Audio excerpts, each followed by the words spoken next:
San Antonio has around 80,000 active duty service members, and outside of DC, there is no other city in the country that even comes close to that. Every non-prior service member airman comes through San Antonio for their basic training, and there are tons of other training opportunities that happen all over with Joint Base San Antonio. However, you may not have gotten the full picture of San Antonio while you were here for that short time, but that changes today. This is your complete PCS guide to Military City, USA. Not only we're going to talk about each individual base, we're going to talk about the areas surrounding the bases for where you should consider living. We're going to talk about VA loans and the basic allowance for housing and what you should do with that, whether or not you should purchase or rent. We're going to talk about what military families wish they knew before they move here, and going through some examples from my personal clients that I have helped move here. We're also going to talk about long-term benefits of being stationed here in San Antonio and what it could mean for you in retirement, and we're also going to talk some very practical PCS tips for moving to San Antonio. So when most people think of a military city, they think of a town or city with a military base nearby. San Antonio really and truly is completely different from that. We are entirely encompassing of being that military city USA.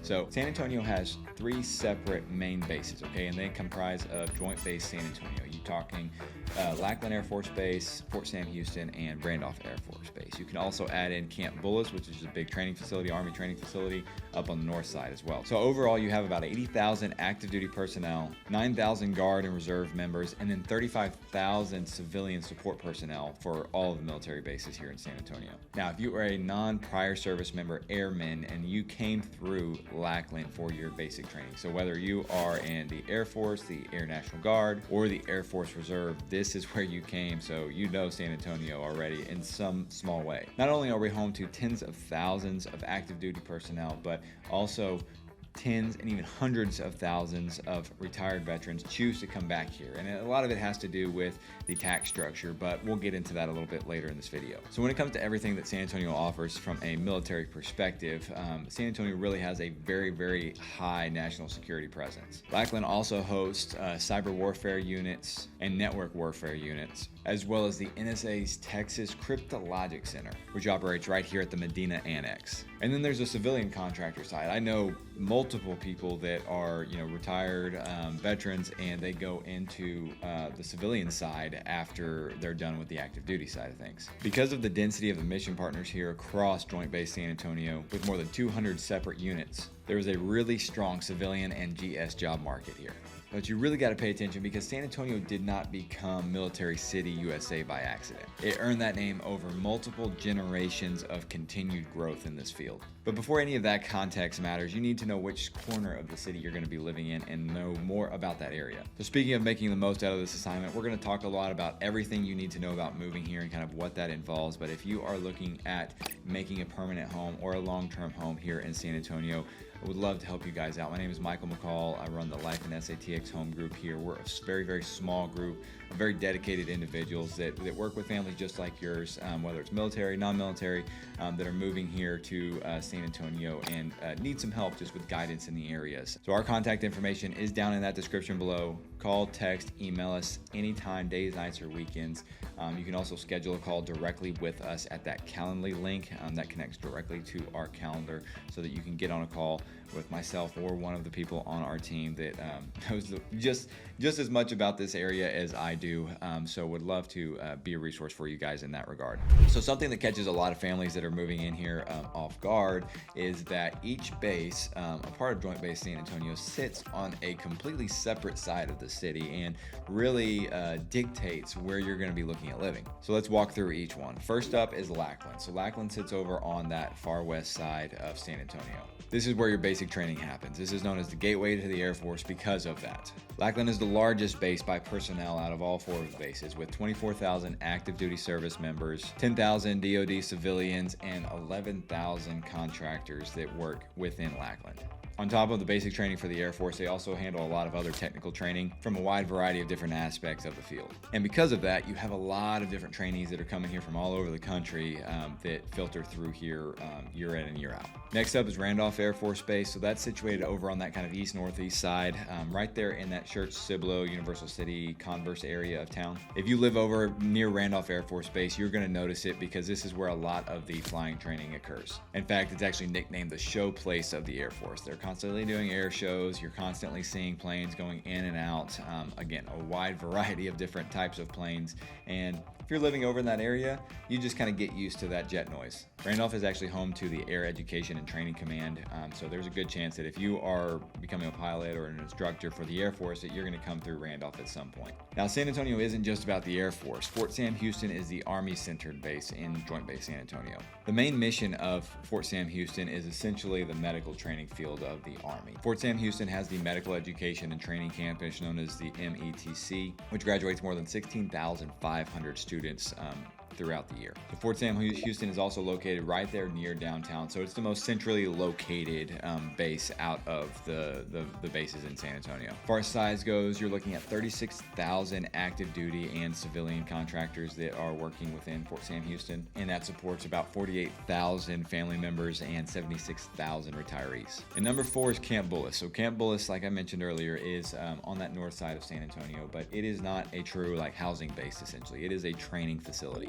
It's roughly 27,000 acres, and if you look at the map of San Antonio, it's hard to miss. It kind of separates that north side, especially those major suburb areas such as Stone Oak, Timberwood Park, and over on the northwest side, kind of going up I-10 from the Dominion, Fair Oaks Ranch, Leon Springs, that area.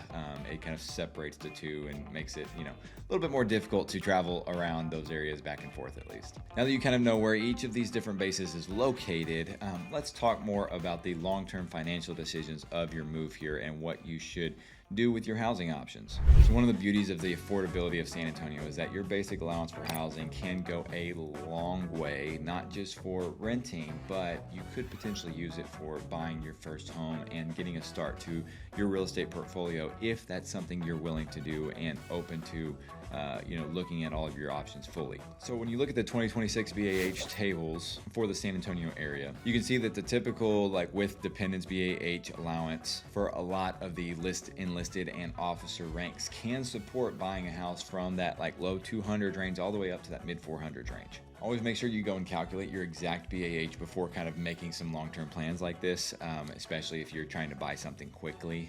You don't want to make that decision lightly because it can make or break you, and I've seen tons of people that have bought too quickly and ended up having to sell at a loss, which is a major problem that I want to get into. The affordability of San Antonio makes things very favorable. A lot of people that come from various coastal cities around the country are genuinely surprised at how much their BAH can go towards buying a house and what percentage it actually covers on their total payment. Obviously, in San Antonio and Texas, you have higher property taxes. So that's kind of the first thing you need to pay attention to, because if you have significantly higher property taxes in a neighborhood, again, they vary widely across the metro area, then it can make a huge difference. The second thing that I want to mention for this is that you need to pay attention to your timing. If this is a very short-term situation for you and you plan on being gone very soon, being here for 2 years and then leaving, then you really need to consider if buying a house is the best option for you, okay? If you are looking at equity growth and that is your sole purpose in buying a house so that you can turn around and resell it as soon as you move, 2 years is not really enough time to build enough equity to sell a house unless you can get a heck of a deal, which in this market is not super favorable, okay? Because you just don't know where the real estate prices are going, okay? One thing you can consider is renting that house out. So if you buy in an area and you look at what your payment is going to be, if you can buy a new build to get a pretty good interest rate, if the rental benefits in those areas are looking promising, or if you can just simply get a better deal on a house and be able to rent it out, even if you're paying a couple $200-300 a month. Think about that as a savings account if you're owning real estate. But again, being a long-term property manager, being a long-term landlord is a very challenging task and takes a lot of commitment and takes risk at the same time. So you need to pay attention to all the negatives and the potential negatives, and those are things that we can talk you through whenever you're trying to make your decision on whether or not you need to buy or rent. But another thing you need to understand is that VA loan.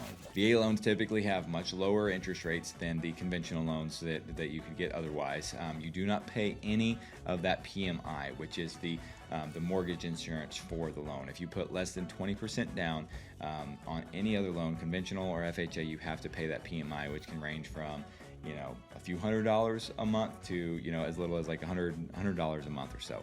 You do have a VA funding fee, which is completely different than everything else. So you do have a separate fee that is part of the closing costs. But a lot of times you can get that covered, especially if you're looking at new builds or even just buying a resale home and getting some closing cost coverage from a seller, which is very common. But you can also roll that into the loan and finance that in addition to not having to pay any money down out of pocket. I know many veterans that amass a really large real estate portfolio over the years of they moved to the new base, got stationed, bought a house, lived there for 2 to 4 years, kept it and rented it out after the fact, and then just continued to do that at every single next station that they went to. And at the end of it all, they had a very large real estate portfolio that they either kept and could continue making money on a monthly basis, or they sold it all and capitalized by using that to invest in something even larger, start a business, or go bigger on real estate with multifamily units. But like I said, if you are looking at specifically new construction, you are likely buying into a situation where you may get a significantly lower interest rate than a lot of the conventional loans out there. I mean, I've had people that have gotten 3.5%, 4% interest rates on a VA loan when the going rate was 6.5% to 7%. That is a massive difference in your payment, but it's not a massive benefit for you on the price side. So you're going to pay higher for a new built home than you would for an existing home. Now, that leads into another thing to pay attention to, is that I've had several folks lately, including active duty service members, that had a little cash saved up and they have been able to go in and get an assumable mortgage on a property, VA loans specifically, that were bought in that 2021, 2022 time window when they have 2.5%, 3% interest rates. They've been able to pay the difference in the equity with cash and be able to get a significantly lower interest rate on that property and a significantly lower payment, to where it makes a ton of sense that they're going to cash flow very handily once they get stationed somewhere else and get transferred, so that they can rent that property out and they're going to have plenty of money to cover it. On these new builds, because you're paying a higher price, even though you're getting a lower interest rate, you may have a payment that is right there borderline with what you could actually rent that property out for, may even be more than what you could rent that property out for. So if you decide to rent it out after you move, there's a chance you could have to pay $200, $300, $400 a month just to cover that mortgage. Now, if that's something that you're open to doing, then it is potentially something that you could look at exploring. But if you try to sell that property, that new property, 2 years after you buy it with 0% down, the chances of you being able to walk out of there without having to pay money out of pocket to cover that difference is very slim. So now let's get into some nitty-gritty stuff like neighborhoods for each specific base. So let's talk each individual one. I'll break down some of the most popular neighborhoods and some of the ones that you should consider whenever you're looking at moving here. When you're looking at Lackland specifically, over on that west side of town, you immediately, outside of Lackland, next to Lackland, you can be within 5 minutes or so. You can get a very affordable house. A lot of the housing in that area is in that $200 to $250 range. Some even in that sub $200,000 range. Now looking out on the far west side, you're talking the Alamo Ranch area. We're talking areas like Riverstone at West Point, even getting as far out as like Castroville down 90. So you've got a wide variety of different types of properties, from existing homes in those $200,000 to $300,000 range, nice properties with more mature trees, such as the ones in Alamo Ranch. You look at new builds out in Castroville, some half-acre plus lots with $500,000 plus homes out there, some all the way up to $900,000. But because there are so many neighborhoods out here, the traffic is pretty bad, okay? So when you're living out on that far west side, especially around like Culebra, Petranco, those roads can get very backed up. If you look at areas where you're kind of not going in that direction, you're looking more Helotes. In fact, like I mentioned a minute ago, even going as far up to Bernie, especially because you're going straight down I-10, just hitting the major highways and not having to deal with the inner neighborhood roads and all the traffic lights and the amount of people. One of the biggest things that I recommend doing, especially if as you're considering neighborhoods, is to run the commute through Google Maps at a specific time of day. Okay, you can do it right now. If it's in the middle of the day and that commute may show, okay, it's only 15-20 minutes. That's great. That's not bad at all. But then you run it at 7 o'clock in the morning or 4 o'clock in the afternoon, 5 o'clock in the afternoon. and that 15 to 20 minute commute turns into a 35 to 45 minute commute because of traffic. We're looking at Randolph, over on that northeast side of town, right there by Schertz, Cibolo, Universal City, Converse. Those are kind of the main areas that a lot of people look at because they're so close by. You're going to see a lot of opportunities there. You're going to see a lot of homes in that kind of upper 200s, 300s range, and then all the way up to that $400,000 or $500,000 range. But you also have some other opportunities to look at that are kind of outside that immediate window of what you see with that Schertz Cibolo area. Okay, so if you go further south, down 1604 and I-10, you got a lot of new construction down there in Converse. That's an area that is kind of blowing up right now.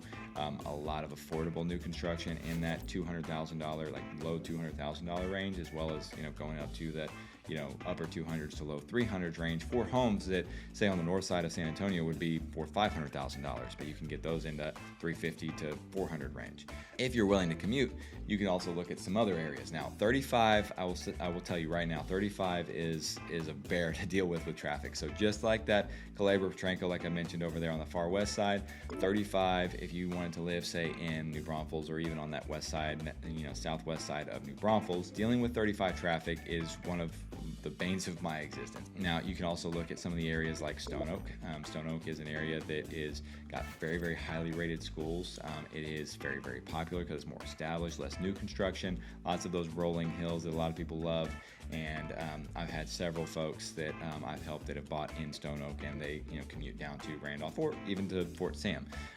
Another area that a lot of people don't think about whenever it comes to being stationed at Randolph is looking at those areas kind of southeast of San Antonio in that Lavernia, Floresville area. So in that area specifically, you can get very, very affordable homes on space, like acreage, okay? Like 1 acre lots is very, very common out there, and you can get those for $400,000 to $500,000, whereas anywhere else in the San Antonio metro, it's $600,000-$700,000 plus for those types of homes, and a lot of new construction custom homes in that area as well for those kind of similar price points. In fact, there's some that are around $300,000 to $400,000 that you can get on like quarter to half acre lots and just be in a quieter, smaller town with good low property tax rates. So Blackland and Randolph are kind of the two opposite ends, right? You got the west side, you got the east side. Well, Fort Sam, like I mentioned, is kind of right there central, closer to downtown, but is more east of downtown, so it's not true downtown. A lot more people, for that reason, tend to focus more on that Schertz, Cibolo, Converse area whenever they're looking at where they want to live at when being stationed at Fort Sam. However, because of its central location, it really opens you up to a lot more different locations. Stone Oak is a lot easier drive to get down into Fort Sam than it is to get over to Randolph. You can even look over in the, for higher priced homes, you can look at that Chavano Park, Hollywood Park, Hill Country Village area, that kind of northeast, the inner northeast section. Also, being able to look in places like, downtown and being very, very close if you wanted to live in somewhere where it is more of that urban, close location, more amenities feel, and more benefits for you to have, entertainment options, after work. Now, since Camp Bullis is a training facility, pretty much everybody that works there is tied to another, location within Joint Base San Antonio for their main station. However, if they are, tied administratively and they, work a lot at Camp Bullis, then they're going to live closer to Camp Bullis. Some areas, some neighborhoods that are very, very close to this. Stone Oak, just to the east, south, you've got Rogers Ranch, you've got Chavano Park, and then over on that west side, Leon Springs, kind of Gray Forest, Helotes area also isn't too far. So those are kind of the main places that are kind of immediately surrounding that Camp Bullis area. But again, because of its, kind of north central location, you can kind of go whichever direction you want. You can go south, you can go up to Bernie. I mean, it's really up to you on that part. Again, tied to that commute, which I highly encourage you look at that Google Maps and specifically focus in on the times that you're going to be driving so that you can get a better idea of what those commute times are. So over the years, I've helped a ton of military clients, both active duty and retired, and lots that have been PCS-ing to San Antonio. And I talked with a few of them about some of the most kind of pressing questions that they had and kind of what their experience was moving here. So when it comes to commuting, we already kind of talked about how the overall traffic landscape of San Antonio is kind of misleading, especially if you're looking at it compared to other big cities in the country. But whenever you're looking at commuting, whether it's to Lackland or Randolph or Fort Sam, you really have a lot more options. In fact, one of my clients that just recently bought a house up in Bernie, and even on like that far north side of Bernie, they're originally looking at that kind of northwest side, Helotes, far west, that kind of Alamo Ranch area. But after exploring the area and seeing all the traffic that's over there, it really turned them off from that area. So they started to look at other places, and the school districts is really what kind of drove them to Bernie. And once they got up to Bernie, they realized that it wasn't going to be this ridiculous commute. And because of the location of Bernie, because of the benefits that they perceived that Bernie was going to offer them, they were okay with commuting 40 minutes to get down to Lackland for work on a daily basis. When you really think about it, to be in a place like Bernie, 40-minute commute is not much different than, again, what you would have living on that far west side, which seems significantly closer. Another thing is that not all neighborhoods hold their resale value as well as others. And, we did talk about this as well with the new builds. So a prime example is a client of mine that actually wasn't a military client, but this is an example I wanted to share with you. So it was a client that bought a house on that far west side of San Antonio. It was bought from the original owners of that home after it was a new build. They bought that home in 2022. My clients bought this home in 2024. Okay, so in a time period where there wasn't any appreciation, prices kind of dropped a little bit because interest rates had spiked so much, and they bought this house brand new for around $350,000. My clients bought that house for $275,000, and the sellers had to come with $40,000 out of pocket to be able to sell that home, and they had bought that with a VA loan. Now, again, I don't know that seller's situation. I don't know what caused them to need to pay that much money to be able to sell that house. If it were me, I would not have paid that much money. I would have rented it out, and I would have just paid a couple $100 until I built up some equity, and then tried to sell it at another time in a better market potentially, or found another way, right? I would never spend that much money just to get rid of a house unless I was in a personally bad situation. But this is a prime example of something that can happen if you are not paying attention to when you're buying, where you're buying, and whether or not you're going to be there for a long enough period of time to actually build up equity to be able to sell the house. So that leads to that important situation, that important distinction of whether or not you do decide to buy or rent when you move here. With regards to school districts, especially if you have kids, that is one of the most important decisions you make as far as where you're going to live at. One client of mine actually was looking up in that Northeast ISD area. They had heard and read a lot about the high ratings of Northeast ISD. But when they started looking, and when we started looking, come to find out, they were looking at Northeast ISD as a whole. They weren't thinking about each individual school. They were looking at an area that, although Northeast ISD in Stone Oak with Johnson, Reagan high schools and all the the elementary schools and middle schools that kind of feed into those high schools are very, very highly rated.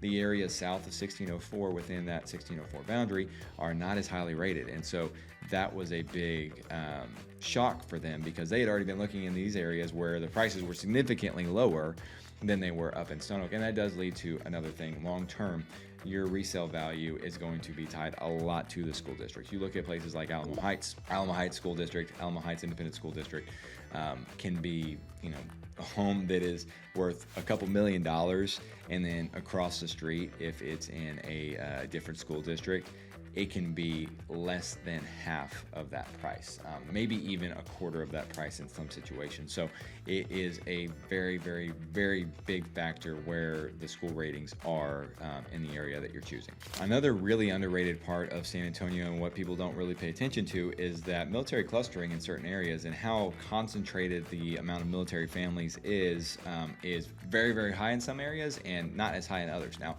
overall, because of the significant amount of military and retired veterans that are here in San Antonio, it doesn't really matter where you go. There's going to be a military presence there. It is Military City, USA. People continue to come back here year after year by the tens of thousands. Okay, but when you look at places such as Church, Cibolo, Universal City, if you want to be in and around other families that are very similar to your situation, have a lot higher concentration of military, then you're going to want to look in those areas immediately surrounding the bases. But that Church, Cibolo, Universal City area, from my experience, definitely has a lot higher concentration than areas such as that Lackland on the west side, because that far west side is just such a wide, vast area, whereas Church, Cibolo, Universal City, right there immediately surrounding Randolph, it's concentrated a little bit higher. When it comes to buying a house, there are a lot of hidden costs that you really have to pay attention to. And that is one of my jobs as an agent, to make sure that you are aware of those. Also your lender. But whenever it comes to looking at these different areas, there is a very real chance that you could be missing something if you're trying to do it on your own. For example, I have had many clients that have ended up buying houses, new construction houses without an agent, and then they call me after the fact. One of the situations that comes up very commonly is that they get that first payment note and realize, oh my gosh, this payment is super affordable.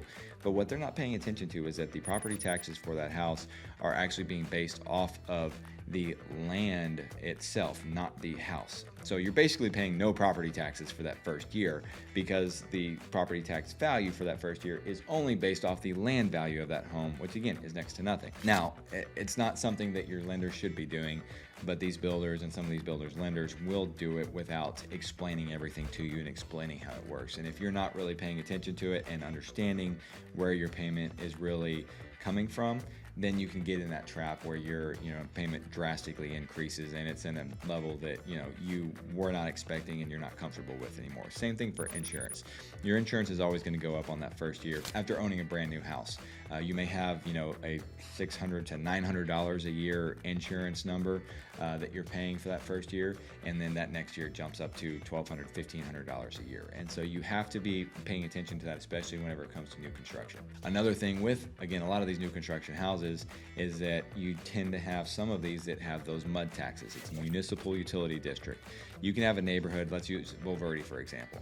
A lot of these bases are not very close to Bulverde, so not many people tend to look in Bulverde. However, it is not that far of a drive to get down into like Fort Sam or even getting over to Randolph. It's a lot farther of a drive than say like Stone Oak, but it is doable because you can just jump right on the highway. You look at a neighborhood like Copper Canyon with a property tax rate of about 1.5%, and just a couple miles north of that is the neighborhood Johnson Ranch and Hidden Trails that has that mud tax where you're looking at like a 2.6 to 2.7% property tax rate. So a huge difference between the two, and it can make a huge difference on your monthly payment. Another big challenge, of course, with coming from out of state is that you may not have time to come here to town and actually do an actual house search. Now, if you know that you're going to buy a house here, you know for sure that is something that you're going to do, it is definitely a risk that you could take potentially, especially with the amount of video and the amount of online evidence that you can find across the board, okay? Whether it's looking at neighborhoods, whether looking at videos of certain neighborhoods, whether it's looking at,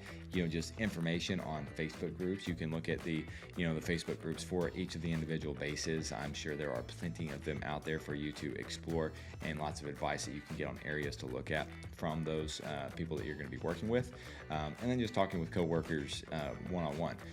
Another thing, of course, is talking to me. Okay, talking to us at the Life and SATX Home Group, we could definitely guide you to the right places with where we think you should look based off what you're needing. Okay, I've helped plenty of people. In fact, I did have somebody that bought a house up there in that Bulverde area that was moving here, and they did it 100% sight unseen.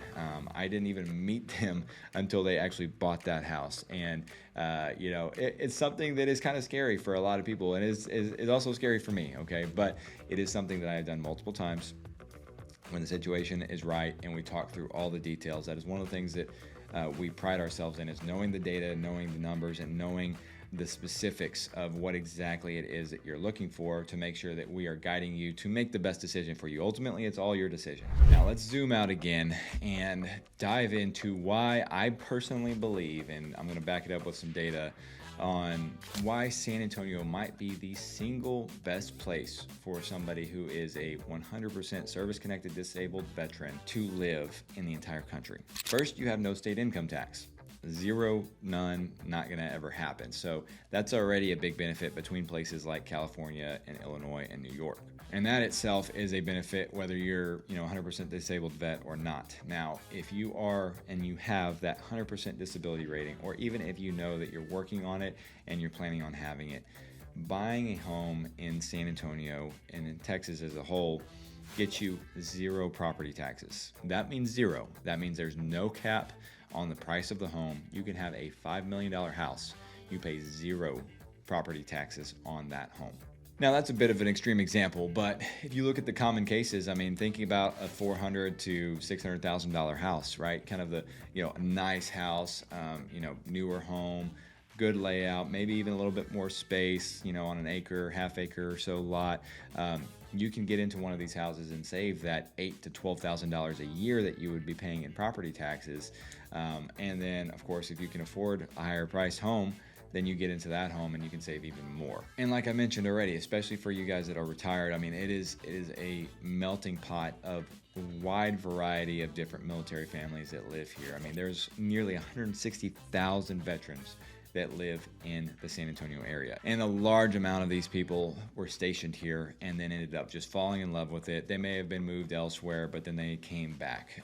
One, for the financial benefits, but two, for the lifestyle and being around like-minded people that had similar life experiences as you had. You also look at the military health care that is provided between all the different VAs, between BAMC. That is a huge benefit for so many people that are, getting older in life and want those protections and those comforts of being nearby to very, very high-end health care. For whatever they need in the future. All right, now let's bring it back to when you're about 60 to 90 days out from your change of station moving date, and get into kind of what you need to do to plan accordingly. So once you've got your orders in hand, or if you know that they're coming up soon, look at specifically what you're going to do for your housing options. I think that is kind of a first priority. Obviously, you need to figure out what neighborhoods you want to be in, how close you want to be to the base. Talk about specifically what you want to do, whether you want to buy or whether you want to rent. Is this going to be a short-term move? Is it going to be a long-term move? Do you really need a new construction home, or are you willing to pay a little bit less and get an existing home in a more established neighborhood with maybe a little bit more character? Like where do you want to go with all of this? You need to kind of have that decision made about 90 days out, because that's ultimately what it's going to take in order to make that purchase, kind of get the financing and everything lined up. Obviously, you can do it a lot quicker. I've had folks that have called me and we've gone and looked at houses that weekend. They've closed on houses in the next 3 weeks. So it's all been done in the span of within 30 days. But that gets really stressful when you're trying to figure out a brand new area and decide where you want to go. These people already have everything kind of figured out. They've been doing research for a while. So you kind of have to pay attention to those specific details. Join those Facebook groups for each individual base. Ask questions in there. Get some advice. Get on the phone with somebody that you're going to be working with. Maybe you have, friends or, coworkers that, have been moved here and been stationed here, and they can give you some personal advice. I mean, that is going to go a lot farther for you personally, for somebody that knows you, to be able to direct some immediate, personalized, recommendations for you on where you should be looking and what you should be doing. You don't have to rush to make decisions on all these homes anymore in this market like you did in the pandemic years, where you had to know if you're going to buy that house that day that it was listed. But the good houses that are listed for a really good price, that are really well put together in really good areas, are still selling in that first weekend. And I have seen it countless times with clients of mine that have gone through and actually been exploring different neighborhoods and found houses that they loved. We were going to schedule showings for that following week. Great, they're already under contract. So these houses are going a little bit quicker, especially those ones that are in that kind of median price point level. But even the ones at the higher prices, $500,000-$600,000 plus, if they're priced really well and have a lot going for it, pools, acreage, and more, they are still selling really, really quickly. And even in this market that on average is about 90 to 100 days, average days on market right now. Well, that's a little bit more about how to plan your move here. Now let's talk to finish out on why San Antonio is the place that you should call home. And it goes back to a lot of different things that I talk about all the time on this channel. Me personally, I love San Antonio because it is not like Houston, Austin, or Dallas. It is in Texas, but it feels much smaller than it actually is. Even though we are growing at a rapid rate, I talk about that a lot as well. We are still kind of that, that smaller town feel, even in a big city urban environment with lots of amenities. You've got the theme parks between SeaWorld and Fiesta, Texas. You've got Natural Bridge Caverns and the Wildlife Ranch up there, and the zoo, and Canyon Lake and Government Canyon State Park, and all the other different parks throughout the city. You've got shopping amenities such as the shops at La Cantera and the Rim, and you've got vibrant downtown with lots of culture and lots of history with the Alamo and the San Antonio Missions. You've got the Pearl District with kind of more of that urban environment, but still got that river running right through it.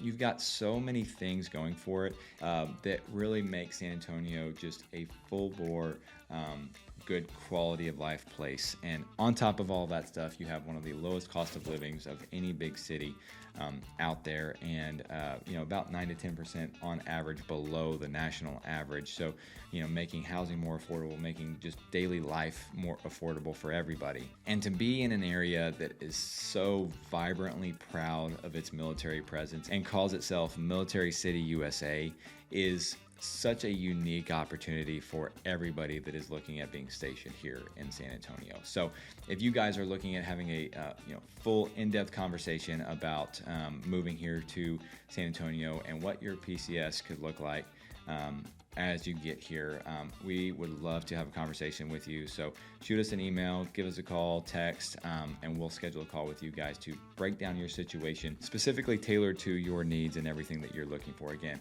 I've lived here my entire life, know the city like the back of my hand, and would love to be a resource for you guys with anything and everything you need with your move to San Antonio. And if you are looking at moving here, would love for you guys to take a look at this video right here. It's 14 things you need to know before moving to San Antonio.